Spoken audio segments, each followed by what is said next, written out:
Welcome to The Unlikely Executive, the podcast where passion meets purpose. Here we share stories of people who have transformed their lives and the world around them by following what truly drives them. I'm Barbara Carlisle, an executive coach and mentor for nonprofits, and I help people who want to make a positive impact actually do it. Let's dive in.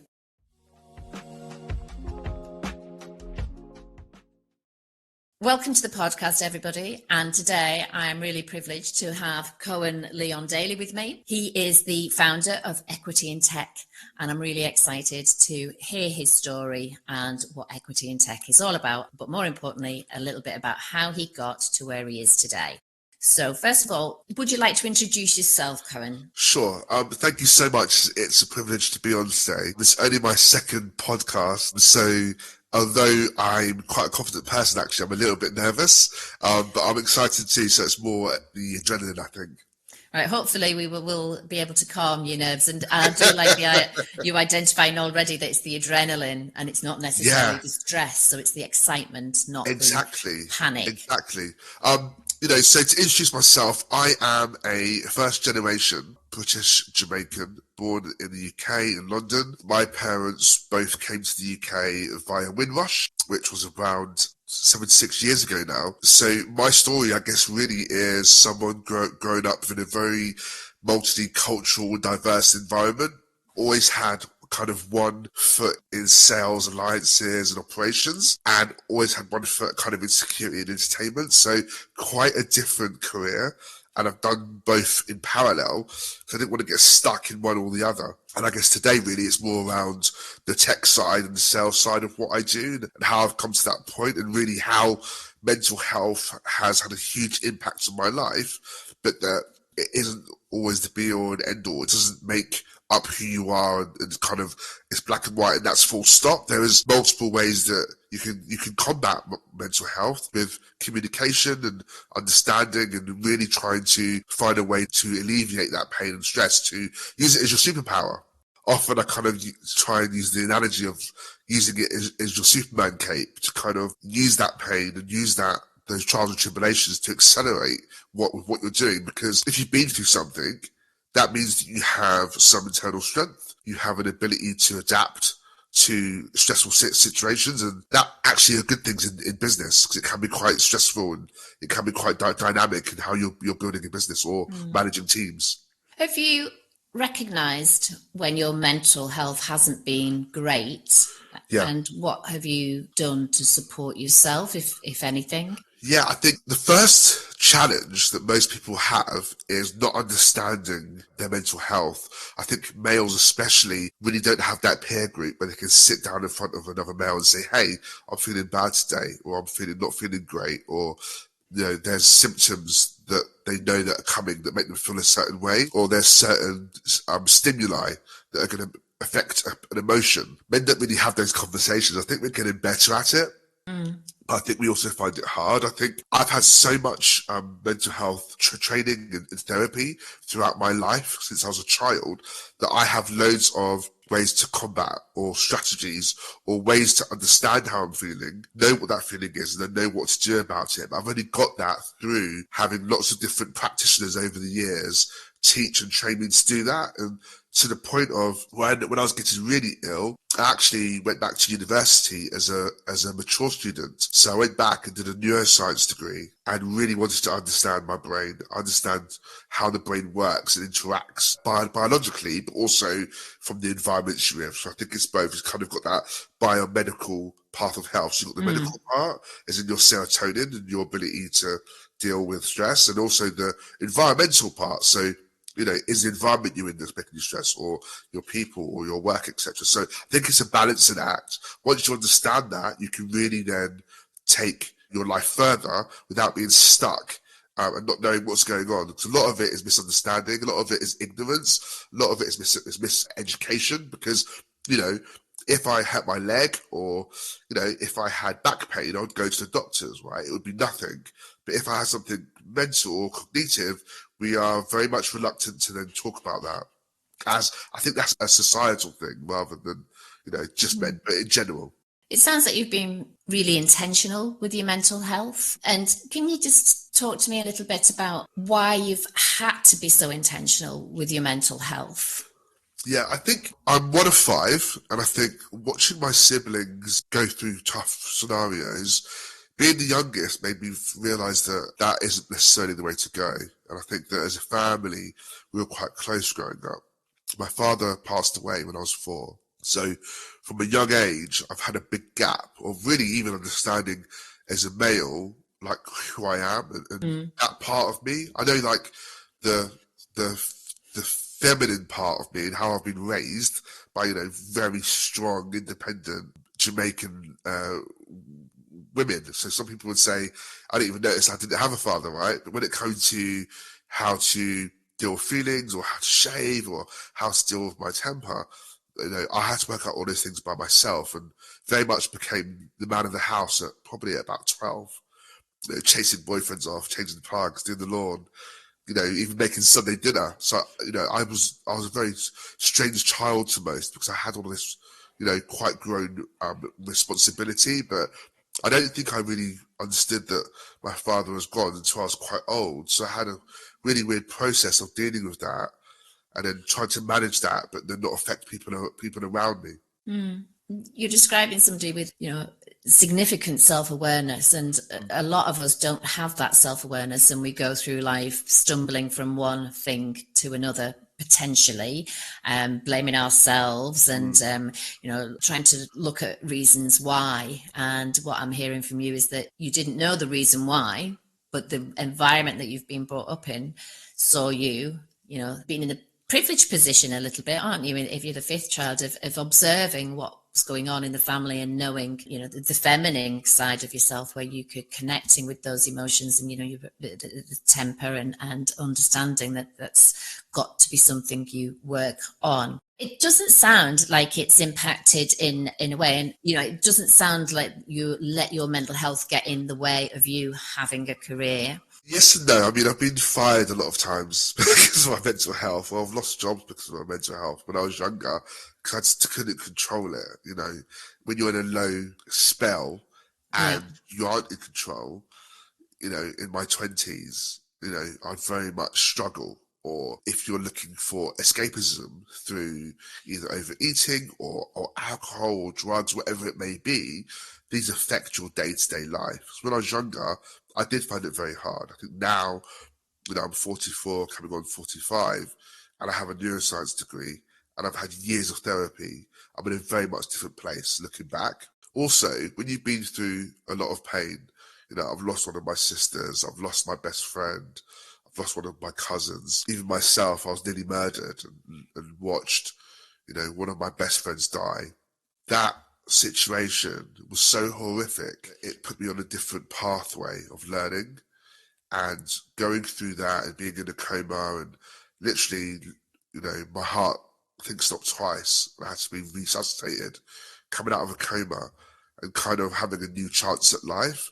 I don't want to waste any moment or any minute. I'm blessed and privileged to be here. And I really want to find a way to be here the best I can because for some reason I've been given a second chance where other people don't. Yeah. Yeah, and thanks for sharing that. And I'm not even going to say I'm sorry to hear about that because that's just such an inadequate response. But thank you for sharing, and the insight that you've got there, that actually you're here for a purpose, and unfortunately others aren't, and you're going to make the best of it. Yeah. So, what do you perceive to be your purpose today? I think my purpose is varied over the years. Right, initially I thought, being a parent was my purpose, and having a family, having children. Then going through an absolutely awful divorce and losing custody to see my children, I was like, okay, that's tough. My mental health really suffered. Okay, what's my purpose now? And then I thought, okay, it's work. So climbing the corporate ladder, despite the obstacles that I had around kind of not looking and sounding like everyone else in the boardroom or in certain roles, it was tough. And I got to the point of, looking after whole countries or looking after whole regions, closing millions and millions of pounds and earning all this commission. but feeling absolutely nothing. And then a few years ago, I had the opportunity to mentor and lead a black cohort of individuals through Salesforce alliances, where we would mentor and help them get certified to a certain level and complete a course over 12 weeks. And those mentees really changed my life, because I realized that helping them helped me, and it was my why.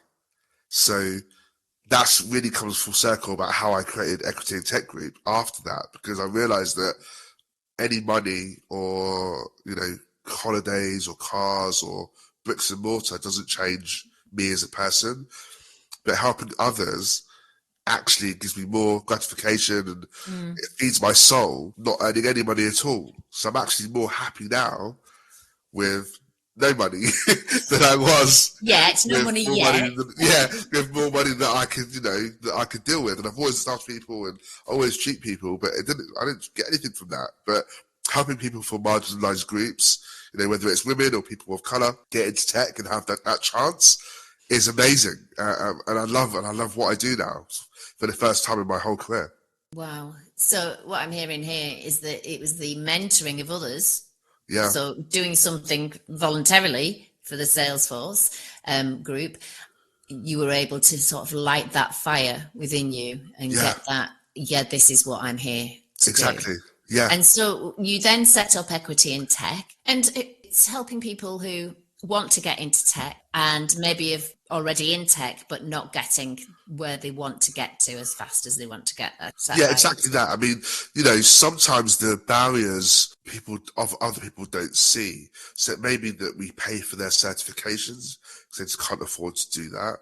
Maybe that they finish university and don't have the same access to roles that we would have, we take for granted for in the UK and Europe. So far, we've seen that on average, a Caribbean citizen will earn around £12,000 a year, and Africans will earn around 16. In the UK, a post-grad doing a developer or entry-level tech role will earn £50,000. So you can see the difference in disparity in wage when they're doing exactly the same thing. What I want to do is, rather than those people get sponsorship or have to move to the UK or Europe, I want them to be able to log on and work from where they live. The same as we do with offshore now in India and other regions, or in Poland, or in Serbia, for example. I've built a centre of excellence there. Why don't we do this in Africa? Why don't we do this in the Caribbean? In this day and age, if there's an internet connection, they're certified, why can't we kind of change the status quo, which is kind of the tagline to what I do. So is that more around supporting remote working, or is it that you want the businesses to be in African countries? Both. Because I think if you're changing someone's average wage, or if you're quadrupling it, you're giving them a chance to change their life, their family's lives, where they live, their home life, their medical life, their health. It's really going to change things, When I see my family in the Caribbean and the poverty, it saddens me. And it's the same in Africa too. I think we need to move away from a lot of the stereotypes about these regions. Most people I know in the UK only see those regions when it's, a charity day, or when it's, you get that same image of people in those African regions. And it's not like that. Yes, there's poor places like anywhere, but there's also places that are rich with, not rich in with money, but with possibilities, infrastructure, and the talent. The average age in Africa is the youngest age group we have in the world in regards to a working population. Why aren't we tapping into this? It just makes no sense to me. And I know I'm only one person, but I really want to go to all of the, I guess, top tech companies like Salesforce and Google, Amazon Web Services, and Microsoft, say, look, you all have these DEI statements, but what are you actually doing? I can give you a chance to actually make a real change. Wow, that's quite an ambitious approach. Yeah. Wow. And given that we started off talking about mental health, how are you looking after yourself today to make sure that you've got the energy, your mental well-being is in the right place for you to continue? Yeah. I think sounds like hard work. That's why it sounds like really, really hard work. It really is. But, doing something you love is very different from doing something that you find a chore or challenge that you don't like. When you do something you love, there's no limit on how much you do. But I'm cautious of my time, making sure I've still got time for family, making sure I know when to switch off, but also having a plethora of things that I know I need to do to keep my sanity. And that could be going to the gym, going to the theatre. I love music. It's a massive part of my life.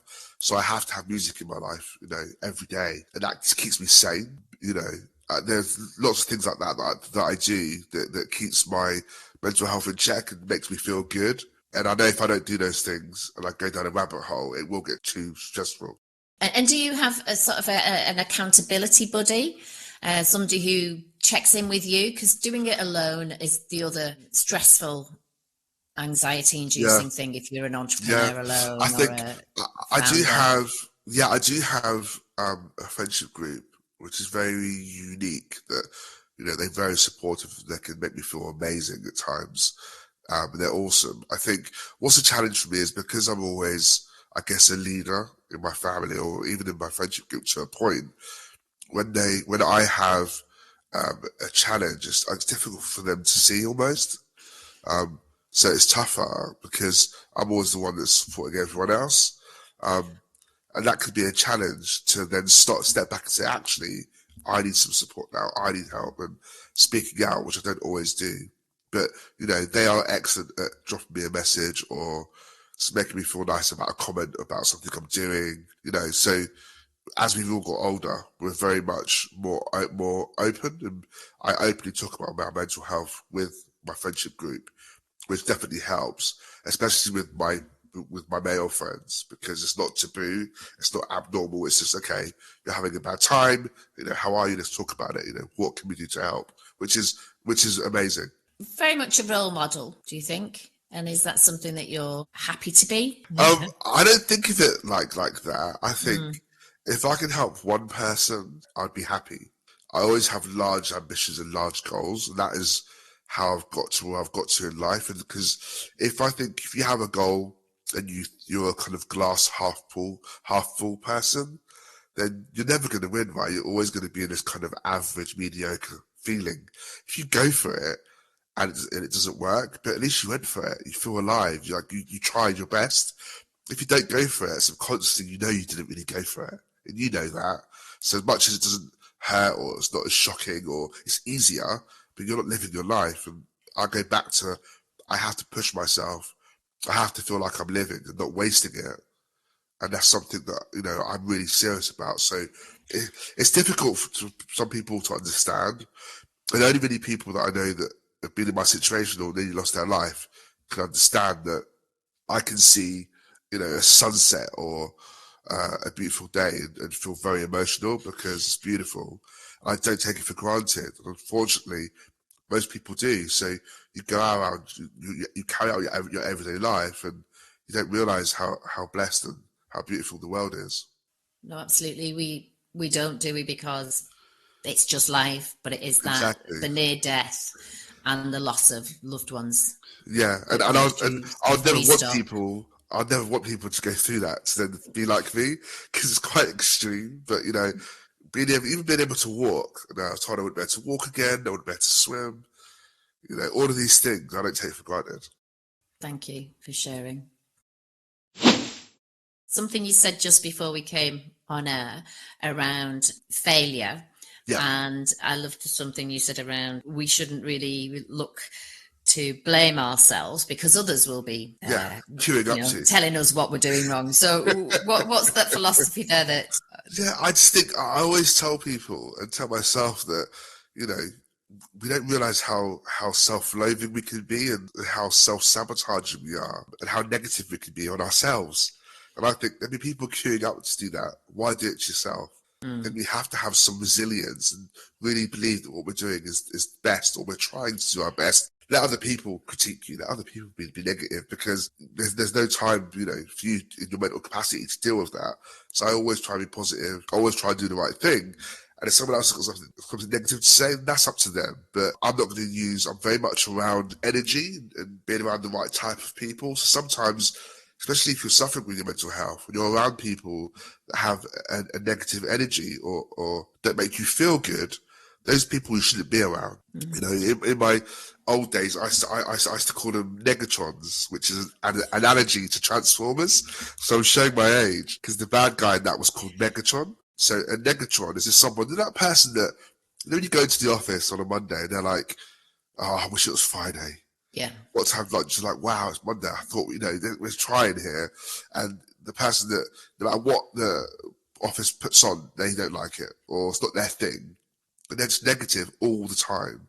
And they try and transfer that onto you. Yeah. It's draining. And if you don't think like they think, then you're a problem, or you've got an attitude, or you're not part of the team, you're not a team player. It's like, no, you're so negative and draining. You're sapping my potential to be positive. And I don't necessarily walk around, you know, clicking my fingers and dancing every day, but it's a new day, right? Why can't we start it in a positive way? Why can't we really think, I can do something impactful today that will be great, or change someone's life, or do something that's good? And can I ask you around leadership and leadership style? It sounds like you've got a team of people working with you on a very new project that's got great ambitions. Yeah. How would you describe your leadership style?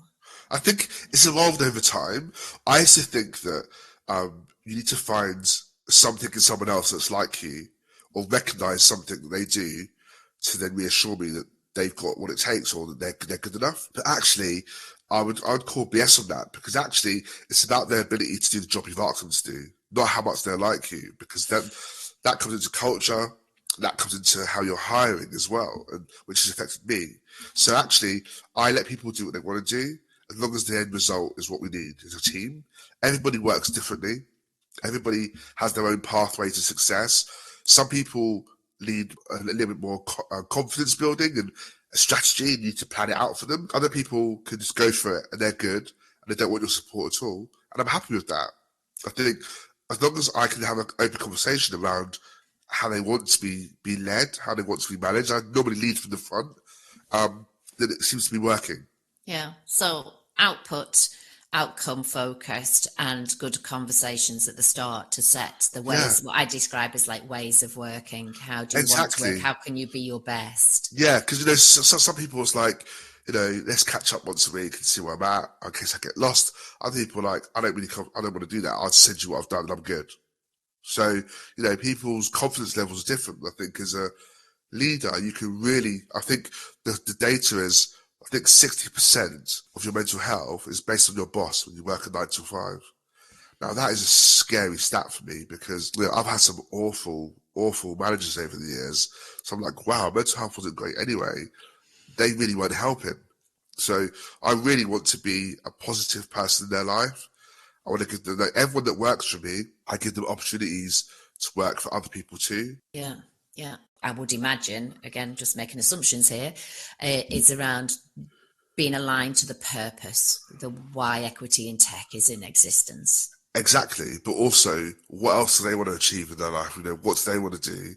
And if I can teach them that entrepreneurship, that business acumen around how to really find out their why. Because I think if you don't know your why, people get stuck in roles for years. And I don't want them to get to my age and be like, wow, I've just found my why. They can find it now when they're in their 20s or 30s, even better, right? Because they've got more time to do more.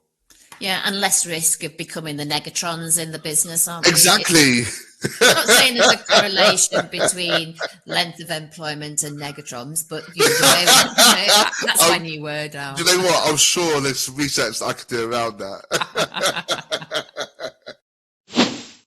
On setting up equity in tech, is there anything when you look back at it? It's only been going since February 2024, so not long, but it sounds like you do use reflection as part of your growth mindset. Yeah. Is there anything you would have done differently in the last sort of 10 months? Yeah, I think if you're going from an employed position, you're starting a business, I didn't have a choice because I got let go. But the ideal scenario would be to stay employed, set up your company in the background, and once you get to a point where your cash flow is at a point where you can pay yourself, then you then leave your 9 to 5 and go full-fledged with your company. Less stressful, you haven't got to worry about a lot of costs the same. That would be the best way to go. If, you know, even setting up the emails, something that I'm like, that's not difficult. I've been in tech for years. It was painful.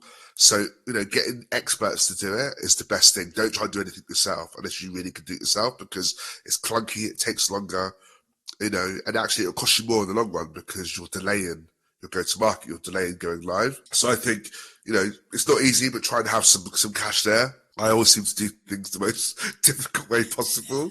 So don't do what I did. Have savings, because, you can't pay yourself in the first year. So yeah, you've got to kind of, have that stability and have some cash flow to get certain things set up, i.e., your emails, your web, your kind of your strategy, your pitch deck for funding. I'm doing everything in reverse. So when I get access to grants and then they say, show me your pitch deck, I'm like, I could build that. I'm doing it after I get the fund, or it's the last minute before the grant's due for a deadline, and I'm building a pitch deck at midnight. None of these things are productive. Right back to Cohan as a young person. What was your ambition? What did you want to be when you grew up? Wow. So my earliest memory of what I wanted to do was be an architect, and I still love architecture to this day, and I love design. But I think growing up, it's very easy to get lost in what people tell you they think you can do and what your dreams are. I'm dyslexic, and I got quite bullied at school. So I went from being kind of a really happy chappy, confident child to then, getting the stutter, being very introverted and quiet quite quickly, which then stopped any ambitions that I had. I just wanted to survive. I wanted just to get home and not get chased or be hit.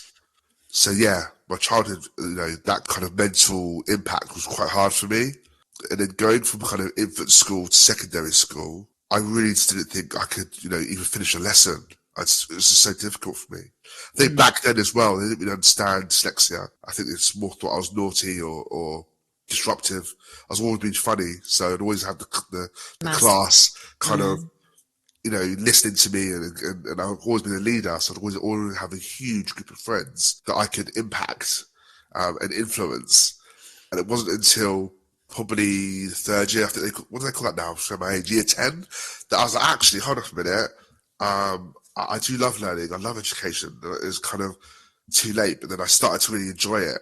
But again, where I grew up in my family, it was just finish school. It wasn't, we could go to uni, and then, I didn't have access to, I was really good at sports, but every time we could have done something, we didn't have the money to go, or I couldn't get a coach, or, we're quite a low income family where, my mother was a single mum, and she's at university, and she's incredible. She has two degrees, in fact, but 5 kids on her own, right?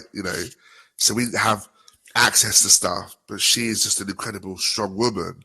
But it meant that we couldn't do sports stuff. We couldn't have access to certain education, and shooters and stuff like that. So, that was tough. But no, I really wanted to be an architect when I was a kid. Yeah. Well, thank you for sharing that. And now you are the architect of other people's careers.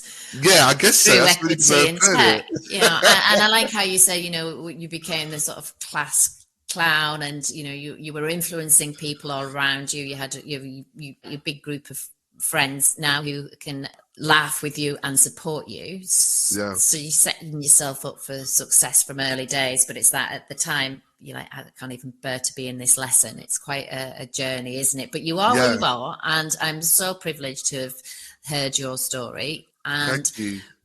I want to final question. I want to ask, if there's one thing you want people to take away today, what would that one thing be? I think no matter what you're going through or what stage of life you are, there's always something else. There's always hope. Hope is such a powerful thing. And if you haven't got hope, it's really tough to do anything. And I think that if anything I've said today, hope is what has given me the ability to either overcome, succumb, or get through something. And because sometimes even when people are around you, you can be in a room of 1,000 and feel totally alone. But if you have hope in your own heart and your own self, you can get through anything. And when you want a helping hand, speak to someone around you and say, I don't understand what's going on. I'm not doing well. I need help. And you'll be surprised about the people that will help. Yeah. Talk. have hope. And for me, it's also, believe in yourself. If people want to connect with you outside the podcast, how can they do that? The website isn't live yet. Of course it's not. But I am the next best thing. Are you on LinkedIn? Yeah, I am on LinkedIn. So obviously my name, Cohan Leon Daly. I'm the only Cohan Leon Daly on LinkedIn, so it's easy to find. Also, Equity and Tech Group is on LinkedIn as well. So both of those, they have my numbers and my emails on there. So yeah, whether you're looking at, it could be the coaching, you might be looking to get support in starting your startup and knowing how to navigate your strategy. So I'm CIPD trained as a coach. It could be that you're looking to diversify your board, which I can help you with from a non-executive director side. Or it could be that you need help with sales and alliances, and my fractional roles can help you with that, and that they kind of pay for Equity and Tech Group. Or it could be that you want to sponsor an individual. I'm happy to speak to you about any of those. Brilliant. Cohan, thank you very much for being my guest today. Awesome. And I look forward to speaking to you again soon. Thank you so much.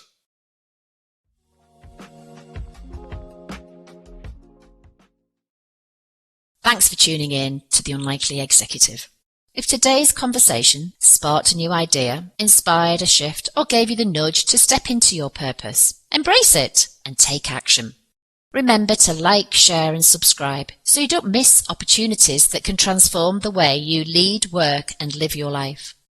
I'm Barbara Carlisle, Executive Coach, Mentor and Trainer.